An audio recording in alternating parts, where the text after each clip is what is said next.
پھر آگے ارشاد فرمایا والذین هم علی صلواتہم یحافظون، اور یہ وہ ہیں مومن جو اپنی نمازوں کی حفاظت، توجہ، اپنی نمازوں کی حفاظت کرتے۔ مفسرین نے لکھا، یا میں جلدی جلدی گزرنے کی کوشش کر رہا ہوں، مفسرین نے لکھا یہاں حفاظت سے مراد ہے نماز کو وقت پہ ادا کرنا، نماز کو صحیح طریقے سے ادا کرنا، نماز کے تمام ارکان کو صحیح طریقے سے ادا کرنا، یہ ہے نماز کی حفاظت۔ مومن کی یہ صفت ہے کہ وہ نماز کو پابندی وقت سے پڑھتا ہے، نماز کو صحیح طریقے سے پڑھتا ہے، نماز کو پابندی وقت سے پڑھتا ہے، نماز کو صحیح طریقے میں کہیں لے جانے کی کوشش کر رہا ہوں، نماز کو پابندی وقت سے پڑھتا ہے، نماز کو اپنے وقت میں پڑھتا ہے، اور نماز کو صحیح طریقے سے پڑھتا ہے۔ اب میں اسے مومن کیسے کہوں جو فجر کی نماز میں 4 رکعت پڑھ کے کہتا ہے تم کو نہیں پڑھائی؟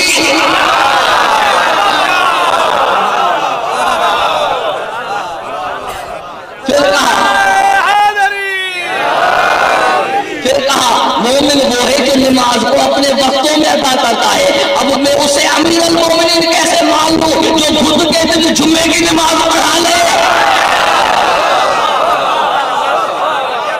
نماز سوچا تے ویندا رجھے، سوچیندا کجھاں تے ہوندا کجھے، نماز سوچا تے ویندا رجھے، سوچیندا کجھاں تے ہوندا کجھے، عقل اوندے تو میں حیرانہ پڑھیندا جمعہ تے بوندا بدھے۔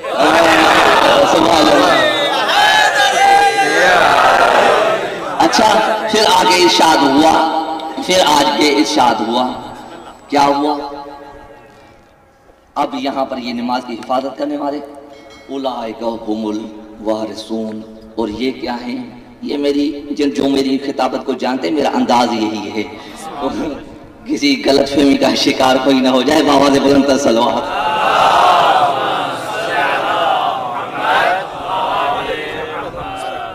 اولئک هم الوارثون، یہ جتنی صفات اوپر سے آ رہی تھی، قد افلح المومنون سے لے کر جتنی آ رہی تھی، اولئک هم الوارثون تک، یہ وارثون تک یہ جتنے اوصاف والے ہیں، یہ وارث ہیں کس کے؟ والذین یرثون الفردوس ہم فیہا خالدون، یہ ہمیشہ اس میں رہنے والے بھی ہیں اور جنت کے وارث بھی ہیں۔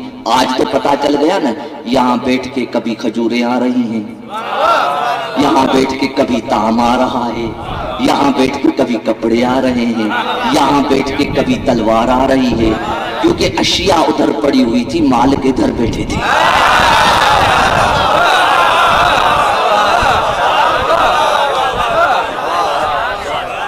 وہ ادھر سے، اب مالک کی مرضی اپنے گھر میں استعمال کرے۔ میں پاکستان سے یہاں اپنے کپڑے لے آؤں، کسی کو اعتراض تو نہیں ہوگا نا؟ بھائی مالک ہوں اپنے کپڑوں کا، پاکستان سے لے کر عراق میں پہنوں یا عراق سے لے کر پاکستان چلا جاؤں، یہ مالک ہیں۔ ظاہر کے طور پہ ایک جملہ کہہ دوں گا، عام عہدوں، عام عہد ہوتا ہے، مسائل کی طرف نہیں جا رہا، ایک جملہ سے فقط، کہ اگر ایک مومن دوسرے مومن سے عہد کرے اور عہد کے بعد عہد شکنی کرے، اس کے لیے کیا حکم ہے؟ ایمان میں اس کے خلل پڑ جائے گا، اس کا ایمان ناقص ہو جائے گا، ہو سکتا ہے دائرہ ایمان سے خارج ہو جائے، ہو سکتا ہے مومن ہی نہ رہے۔ ایک مومن دوسرے مومن سے عہد شکنی کرے تو وہ ایمان پر نہیں رہتا۔ ایک مومن دوسرے مومن کی عہد شکنی کرے وہ ایمان پر نہیں رہتا۔ عزیزوں، ایک عام آدمی معصوم سے وعدہ کرے اور وعدے خلافی کرنے کے بعد تخت پر فاسق اور فاجر کو اپنا نائب بنا کے بیٹھ جائے تو میں اسے امیر المومنین کیسے مان سکتا ہوں؟ نہیں مان سکتا۔ تو عہد لیا، فقط آپ لوگوں سے عہد نہیں لیا گیا، عہد انبیاء سے بھی لیا گیا۔ وَإِذَا أَخَذَ اللَّهُ مِيثَاقَ النَّبِيِّينَ والی میں نے آیت بھی پڑھ لی کہ عہد نبیوں سے بھی لیا گیا ہے۔ عزیزو، فقط عہد نہیں لیا گیا، یہ لَتُؤْمِنُنَّ وَلَتَنْصُرُنَّ والا عہد نہیں، اس کے علاوہ بھی کچھ گفتگو اللہ نے انبیاء سے کی ہے، روایت میں موجود ہے۔ کون سی گفتگو؟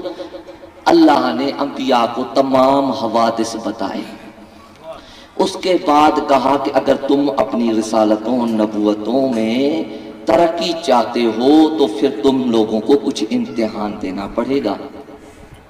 یہ میرے پاس امتحان ہے، ایک ہے کرب، دوسرا ہے بلا. آیا تم لوگوں میں سے کون ہے جو ان کو امتحانوں کو اٹھاتا ہے؟ کچھ قرآن گواہ ہے، قرآن نے ذکر بھی کیا. وقت نہیں کہ میں نے کہا میرے دامن وقت میں اتنی گنجائش نہیں، اور مصائب کے بڑا مصائب ہے، اور یہ راتیں ہیں مصائبوں کی. عزاداروں، کسی نے کرب کو لیا، کسی نے بلا کو لیا. رسول خدا خاموش کھڑے تھے. قریب سے آواز آئی، نانا آپ وعدہ کر لیں، کربلا جانے تو حسین جانے. عزاداروں،